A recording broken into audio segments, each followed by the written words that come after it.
Hello viewers, let's start auditing and assurance.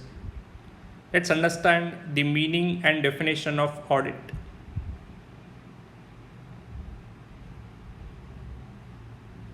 An audit is an independent examination of financial information of any entity, whether profit oriented or not, and irrespective of its size and legal form. When such an examination is conducted with a view to expressing an opinion thereon. Let's understand the first line of this paragraph. An audit is an independent examination. Let's understand the term independent. Independence can be of two types, independence of mind and independence of appearance. In case of independence of mind, it is the honesty within the person, it cannot be seen. Whereas in case of independence of appearance, it can be seen through the appearance of a person. Generally, an unrelated person to the entity can give a true examination results of the entity without any bias. So it is called independence of appearance. Let's understand the next point of any entity, whether profit oriented or not. Irrespective of the orientation of profit, whether profit oriented or not, every entity has to maintain the financial information and get audited, and irrespective of its size and legal form, which means irrespective of sole proprietorship, partnership firm, companies or LLPs have their financial informations to get audited, and the objective of this examination is to express an opinion whether the financial statements are true and fair by obtaining sufficient and appropriate audit evidence. As there are many users of financial statements of companies like investors and banks, investors wants to invest in your company, whereas banks wants to give loan to you. But they need a reliable financial statements for doing the above activities. So to solve this problem of reliable financial statements, we need a third party verification that our financial statements are reliable. So the third party verification job in India is solved by auditor, whose regulatory body is ICAI. Basically, auditor verifies that company's financial statements are true and fair and give his opinion on that. There comes a question, why do we need to believe in the financial statements verified by the auditor? Prima facie, auditor is an unrelated person from the company, and also there are provisions in Companies Act to maintain the independence of auditor. And second thing is, if an auditor gives a false opinion on accuracy of financial statements, there is a regulatory body which punishes the auditor for the activities he have done. Let us understand, financial statements are of two types, general purpose financial statements and special purpose financial statements.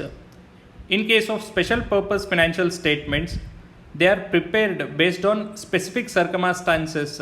Like example, we take banking companies, insurance companies and partnership firm.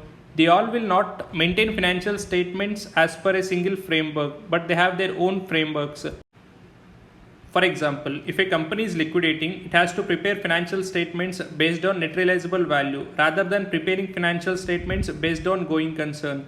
It means that special purpose financial statements are prepared based on specific requirements of an entity rather than following a general rule.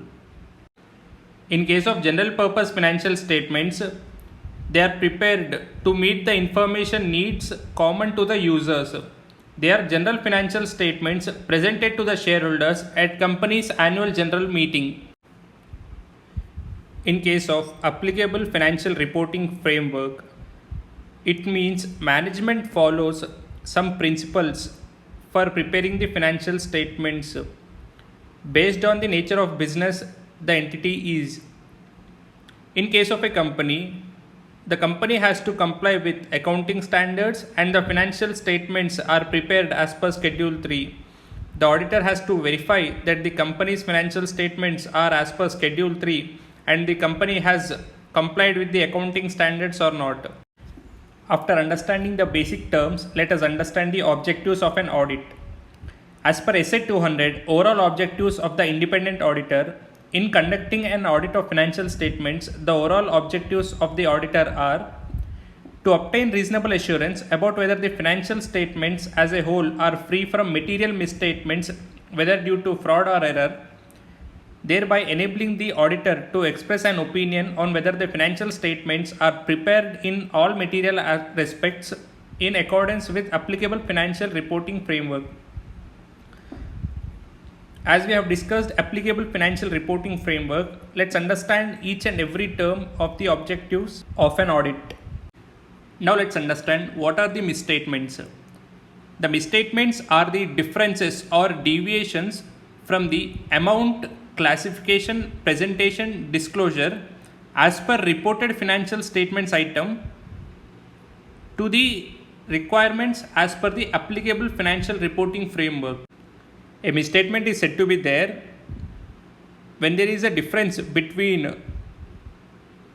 reported financial statements amount and that of amount required as per applicable financial reporting framework.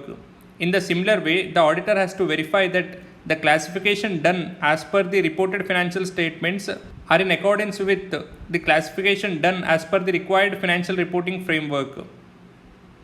And in the case of presentation, as the presentation done in reported financial statements are in alignment with the required applicable financial reporting framework's presentation or not. And in case of disclosure, the company may mislead the shareholders by disclosing in the reported financial statements which is different from the required financial reporting framework which is applicable to the entity. Let us understand with an example how there is a difference of disclosure as per reported financial statements and disclosure required as per applicable financial reporting framework. Let's understand. Any contingent liability shall be disclosed in the financial statements. For suppose a company named NS Limited has a court case pending on it and it is sure that it has to pay the amount of rupees 25 crores to the other party, and the disclosure is not made in the financial statements. Due to this, the shareholders may mislead, or the company which buys the NS Limited may mislead due to the non-disclosure of the fact that the company have a court claim of rupees 25 crores.